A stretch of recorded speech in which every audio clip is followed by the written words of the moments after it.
Okay, I think I'm just testing.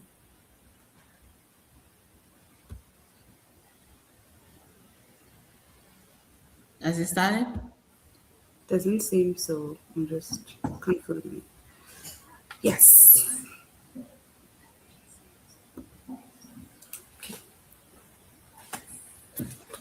Good morning, everyone. Thank you for joining us here at AgriAssure as we discuss food safety for the US and the Canadian market. This morning, we want to talk about Food Safety 101. If you've been in business for 1 year, or thinking about starting your food business, or you've been in business for 10 years and you are thinking about expansion, how do you get your brand on shelves? What we can say is that compliance is an enabler for growth for the domestic market and for international markets. So today we want to talk about some of the things that would help propel your business forward. Um, Outside of marketing and sales and finding your customers, it's important to be compliant and ensure that the food you produce is safe for human consumption. So this morning, joining me is Joy. Joy is a regulatory specialist with significant experience in food safety compliance for the North American market. And today I want to thank you, Joy, for joining and for your expertise that you're about to share with us. We're very excited to learn from you today. And so, I think I want to go back to the beginning, right? I want to talk about the things that everyone should know. So, in terms of your experience, new businesses, small businesses, what would you say would be the biggest mistake that you think these businesses make when they're like just starting out from a compliance standpoint? Good morning, everyone. It's nice to have everyone here. Thank you, Felicia, for asking that question. My name is Joy, and you're going to hear me speak today. I would like to answer the question. I'll just go, I'm direct. So I believe the biggest misconception I've seen small businesses and even large corporations is they underestimate themselves. The businesses underestimate themselves, and they usually wait until the very later stage before they try to get compliant. Small businesses should not be overlooked because big corporations started small. You think about KFC, Coca-Cola. Coca-Cola actually started in a pharmacist's backyard in Atlanta in the United States. He was just trying to mix sugar syrup with carbonated water. And he found out, okay, I can make this work, I can sell this and make money. That is how Coca-Cola started. And we still have Coca-Cola today. Imagine, it started small. Some people start their businesses selling at farmers market. Some people share stores. Some people share kitchen. We have a lot of people sharing kitchen today. But doing the right thing is very fundamental. And most small businesses underestimate themselves. So do not underestimate yourself. Everyone has a stage in life. Same way every business has a stage of development. But you can start small, don't stay small. Do the right thing always. And one thing I would like to say is that small businesses also think that they need very expensive equipment to function. I'm talking about food businesses. You do not need big mixers. You do not need expensive conveyor belts. Start with what you have. If you have good sales, you can scale up. The most important thing for you to do is to have good food safety systems and also to understand your product, also to know the requirements in the country where you are operating. If you are in the United States of America, you should understand what a food safety plan is, what foreign supplier verification program is, what your requirement to function. If you're in Canada, the same thing. Do you have a preventive control plan? What do you do when there's a complaint? Can you effectively trace your product from forward and backward? Like where you are selling and where you source your product from. If you are a small business, are you confident as the owner, the founder, the CEO, or the person starting the shared kitchen? Can you go home and sleep having the confidence that your staff will do what they are supposed to do? Do you understand record verification? And I'd like to end this question, my answer, by saying that at AgriAssure, we help small businesses, we help large corporations. My recent encounter, if you remember, Felicia was helping, I won't mention the client's name, that sources, ready to eat sources. He got the product from a very small scale kitchen, but we helped him to get into a grocery store in Canada. So that's how we work with people. We will assess the your food safety management system. We'll tell you if it's healthy. We'll conduct a gap assessment. If it's not healthy, we'll tell you what to fix. People believe that being compliant is difficult. It's not difficult. It's ongoing. It's not a one-time thing. It's not a project. Yeah, so I'll stop talking now. Okay, it's important. Like something you said there really stood out, right? This person, this client, they were working with someone to bring in sources into Canada, and the supplier was small scale, and they actually were able to get into a grocery store. Sometimes people would like to get into grocery stores, but it seems so far away. Like it's such a 10-year goal, but it can actually happen for a small business, right? And that is encouraging. But compliance unlocks that opportunity, right? I wanted to just think about these small businesses. I believe that they may have some misconceptions similar to what we were just talking about in terms of I might be too small for these opportunities. But if you had to give them one piece of advice as a small business, what is something that you would tell someone who has a home-based business or they're just starting out and wanting to expand their business in Canada or USA? Okay, thank you. So the advice I have for you is not to think compliance is one time or a one-time project. And compliance is every day. Compliance, food safety compliance is process-driven and is also culture-based. Culture-based being that everyone working in your food facility or your home kitchen or your shared space have to understand what they are doing. They have to know the recipes because you have to produce consistent products every time you release a lot or a batch or when you make product. Your product have to have the same taste, texture, same batch information. Everything has to be consistent. Like for example, I'll talk about what example should I give? Like jam making. Let's Okay. use jam making or sauce making, for example. It has to have its batch formulation, the right temperature used to cook your sauces, right packaging. Is it food grade? They should understand all that process. Not one person should understand. Everyone in the building should have at least a basic understanding of what they are doing. They should also know that food safety is not a bunch of binder, a paperwork that they should just shove.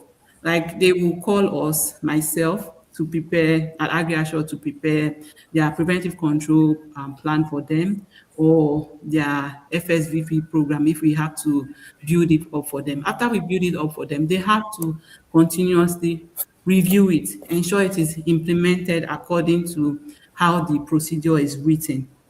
And finally, they should know that most people, businesses, they think that food safety is a burden financially, that is too expensive. But if it is done right, food safety is not a burden. Food safety actually position the business in a way that is very competitive. They are ready at any time. If there's any opportunity that comes, they can grab it and go forward.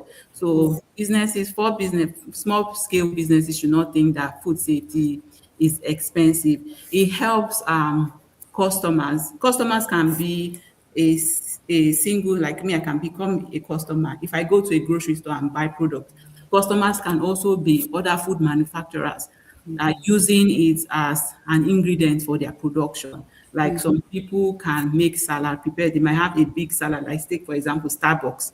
And Starbucks might source for their sauces, or they might source for their nuts that they use as one of the toppings of their salad. So the person that is supplying, the small business that is supplying to Starbucks should be ready at any time. If they ask for this, can you send me your documentation? Boom, boom, boom. You should give it immediately. This is business. You should be ready at any time. If they give you a deadline for, can you submit your documentation in 24 hours, you should submit it. Are you confident as a small business to submit that documentation? So if you think that doing the right thing is expensive, it's not expensive. It helps you save cost, it helps you reduce risk, makes you prepared. I don't want, I have gone to the jam plant. We prepared the jam food safety plan.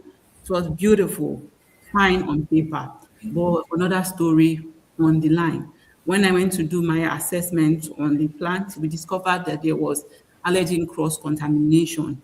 We Okay. we had to retrain everyone in that plant because they were not following their procedure.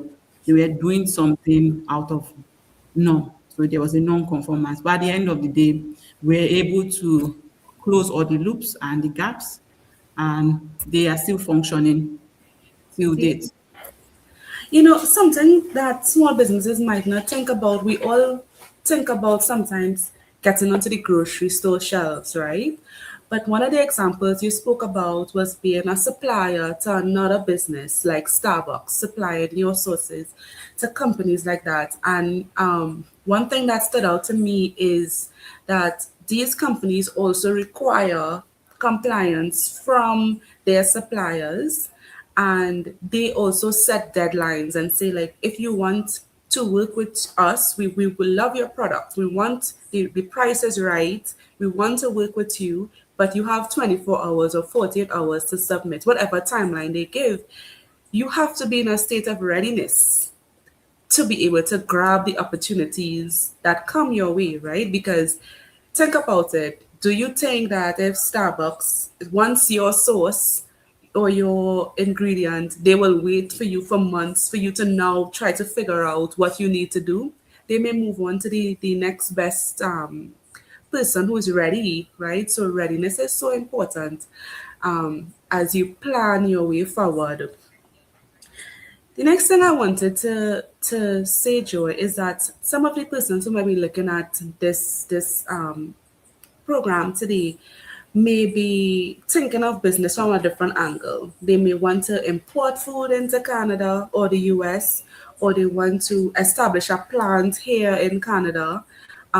Or it might be a Canadian business wanting to sell into the US, right? So as businesses think about, trade and expansion, and they want to import food. So let's look at it from the angle of maybe the Canadian importer, right? They want to import food from somewhere else. Where would they even begin? Like, how can they get started with that process from a compliance standpoint? Oh, fantastic. Uh, if they want to import food into Canada, they have to understand the food safety requirements of of Canada, and also the country they are exporting from. So if they are exporting from Nigeria, I'm Nigerian, or if they are exporting from the US into Canada, they have to understand the food safety requirements. Also, the most important thing is to have a food safety management system in place. It's basic. You hear different words like asset plan, um, food safety plan, preventive control plan. It's the same, just different wordings. You have to, as an auditor, if are going to work with the client in bringing product into Canada, we will have, the first thing is to assess the risk. We'll do a risk assessment. it depends on this product specific or ingredient specific. Oh, So in terms of microbial risk, physical risk, chemical risk, in terms of allergen, cross-contamination. Take, for example, if you are bringing spices from India into Canada, spices from India is not known to be economically adulterated. They can adulterate it with coloring or bringing honey. You are aware about honey. Most of the honeys that are brought into Canada are usually put on hold. They put a hold and they destroy it because the honey are adulterated. It contains foreign sugar. It's not actual, it's not pure honey. And the Canadian food safety system is regulates the people that actually implement the regulation are the auditors, the CFI inspectors. I used to be a CFI inspector. I'm not a CFI inspector anymore. So I work normal now. They will go into facilities and check your preventive control system. So if you bring adulterated honey, they will destroy your products and you have to, sometimes they'll give you fines to pay. So you'll be having double losses. Imagine. So it's very important you do your risk assessment. Where are you sourcing your ingredients from? Are you sourcing from Nigeria, from India? There are things we will have to check. I will check. I will ask for COAs, that certificate of analysis. I will check. Will tell me if the product is actually clean. It's free from microbes, it's free from chemical adulteration, things like that. After that, I will have to get we'll work together, you will get the food safety supplier documentations. How do they prevent bacterial contamination or how do they prevent physical hazard? You don't want a product that has stone in it or that has glass in it or that has hair. Do they have a prerequisite program in place? Do they have sanitation program implemented in their plant? So if you are sure about everything, then you are good to go. You will prepare your preventive control program or your food safety program. After that, you will ask to become certified for your SFCR license. If you are in the US, you have to register with the FDA. You have to have the facility registration number. Then you also have to store the product. Where are you storing your product? Are you storing your product in a refrigerated place or are you storing in a dry ambient storage area? Do you have money to pay for storage or are you going to share storage? So things like that. You have a pest control program in place. Does your supplier have a pest control program in place? It seems so complex, but it's not actually complex. It's common sense. Is you have to have a great understanding of the language. We have helped at least helped a lot of people to become compliant and to bring products into Canada and the United States. It doesn't matter where you are. We also help people export products into Europe. Any product at all, as long as it's food. But I like to say there are some products that you can't bring into Canada. yeah. Yeah, it's not allowed. Food Yeah. product. Like you can't bring meat products like raw beef, ground beef, or intact muscle beef from Nigeria into Canada. You can't because of they assess the risk and they say it's not safe. Maybe in the future you'll be able to bring, but if we are able to bring now, definitely I'll help you guys bring it into Canada or United States. So there's so much like just going back and unpacking what you shared with us, right? So as a small business or a new business, not necessarily small, you can even be a larger business that was not initially importing, but now you want to import. There are a few things that you said need to be considered, right? The fact is that not everything is allowed into Canada. So before you begin, you need to understand if the product you want to bring into the country, if you're in Canada or if you're outside and you want to export to Canada, is it even allowed from where you are wanting to source it from? So that's the first thing I would say, right? The next thing that I heard you mention was understanding the product itself. What are the rules around that product? So you spoke about like the spices and additives to honey and different products. What additives or what could be added to a product that would still allow it to get past the border and be able to be Also, considered? Yeah, and also the risk associated with the product, their potential hazard. You have to do a hazard risk assessment. yeah. Um, what kind of bacteria is known, like flour? Flour is known to have salmonella. Um, for fruits, salmonella, E. coli, you have to do a hazard analysis to see any possible risk in that product. Okay. So we have references where we use. I'm a microbiologist. I went to school for 4 years to study microbiology. Then after that, I also have a master's in food safety and food microbiology in the US. So hazard characterization is really, really important. You have to understand the risk associated to a particular ingredient or product. Yeah, sorry for interjecting, so you can continue. No problem. No, that is an important addition because what I heard you say is that we need to look at the product specifically very closely, not just the supplier, which we spoke about as one of the points as well. Who are you getting the product from? Does the supplier have food safety programs in place?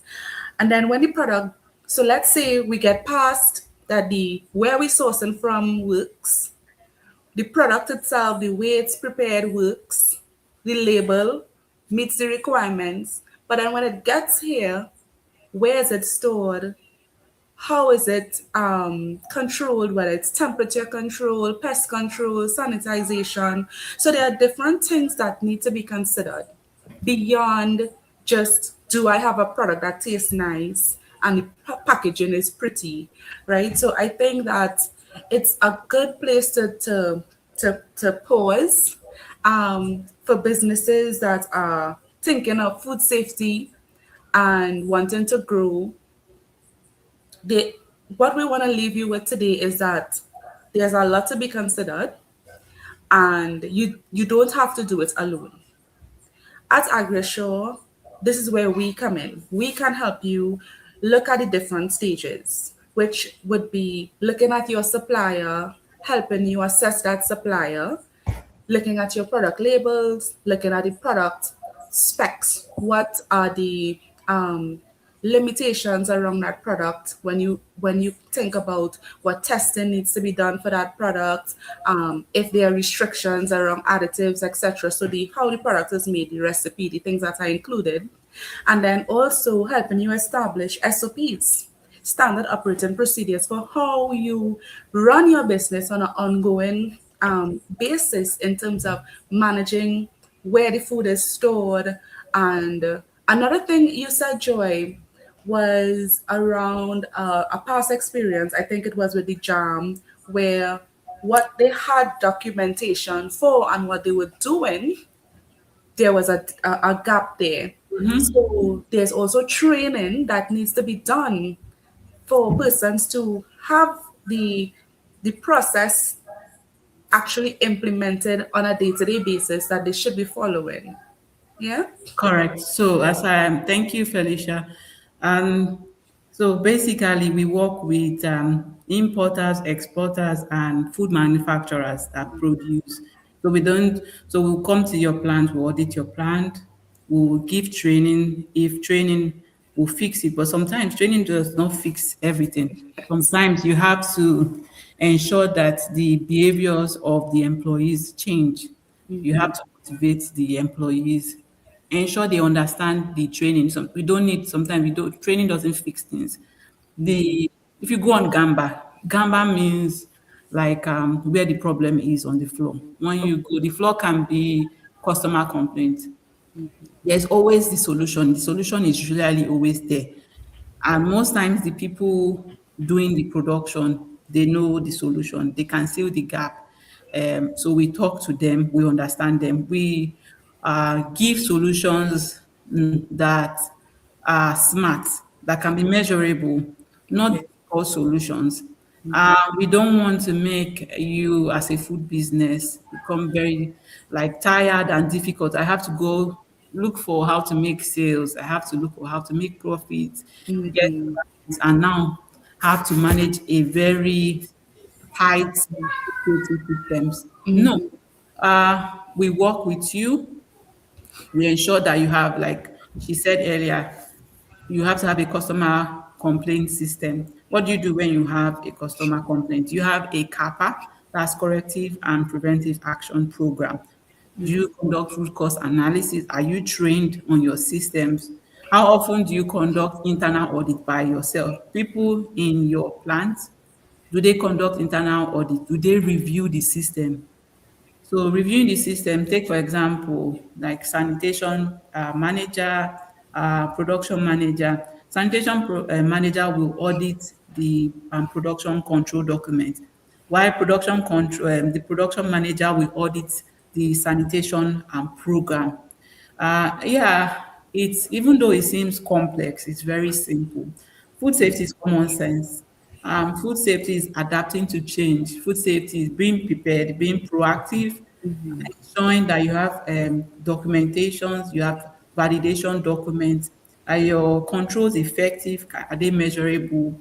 Are they doing what it's supposed to do? Can you reduce pathogen contamination to a reasonable level? Are your employees happy? Can your employee call out someone on the floor, call out someone, a manager, and say you are doing the wrong thing? So if I go to your plant, usually I will wear earrings, I'll wear my jewelry, and I'll watch and see if anyone can ask me, even though I'm an auditor. I like people to do the right thing. Yeah, so being proactive is very important. Yeah, I really enjoyed our conversation today, Felicia. I hope Same here, same here. I hope that you all also learned something about the food safety 101. Talking about the things that you need to consider from your supplier to your product to where the food is stored and handled.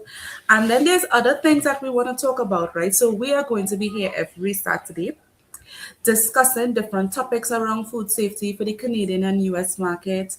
We want to hear from you. So if you have questions for us, feel free to put them in the chat going forward. Or if you need help, you realize, oh my gosh, I'm thinking about expansion or I'm thinking about growing and I want help.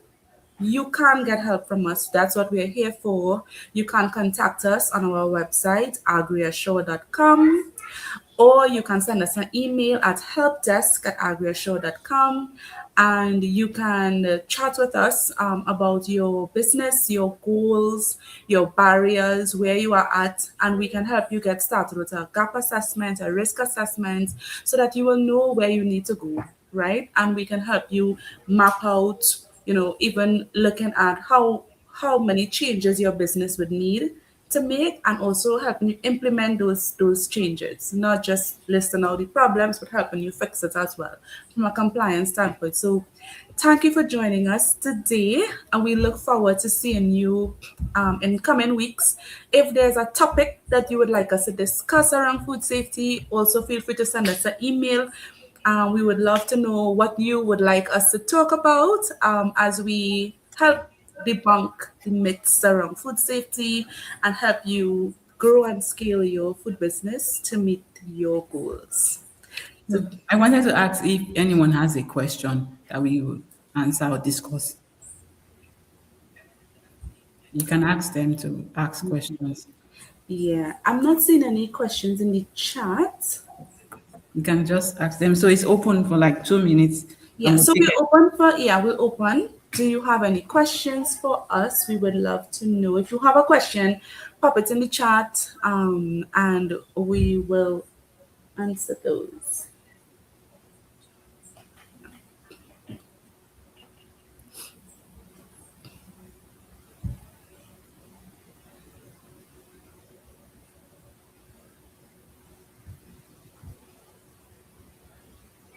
Okay. I didn't see anything coming so far, but Okay. what we can do, if you do have questions, please send it to our email And when we share next week's topic, we every week you can register for the weekly webinar at events.agriassure.com. You will see the topic for the coming week. And once the topic is posted, you can then send questions or think of the questions that you have. So every week we will share with you at the beginning of the week what the topic is for the coming week. And we look forward to you thinking of your questions around that topic. You can send it beforehand or you can put it in the chat during the live stream so that you have those answers. And I would encourage you to take advantage of the opportunity to ask your questions in this forum because some of the other work that we do is there's a cost attached to booking consultations with the specialists and having those questions answered. So take advantage of the opportunity to ask your questions here. I'm sure if the question is in your mind, it's probably in the mind of someone else as well, right? If you don't want your name to show in the chat, feel free to send us an email with the questions and I will ask Joy the question on your behalf. There are no stupid questions. If you have a genuine question, let us know and we will try to support you. So with that, I want to say thank you so much for your time. I hope you have a good weekend, Joy, and Thank we you. will be here again next week. Looking Yeah. forward to supporting you in your food safety journey. Okay, take care, everyone. Have a good week. Bye bye. Bye.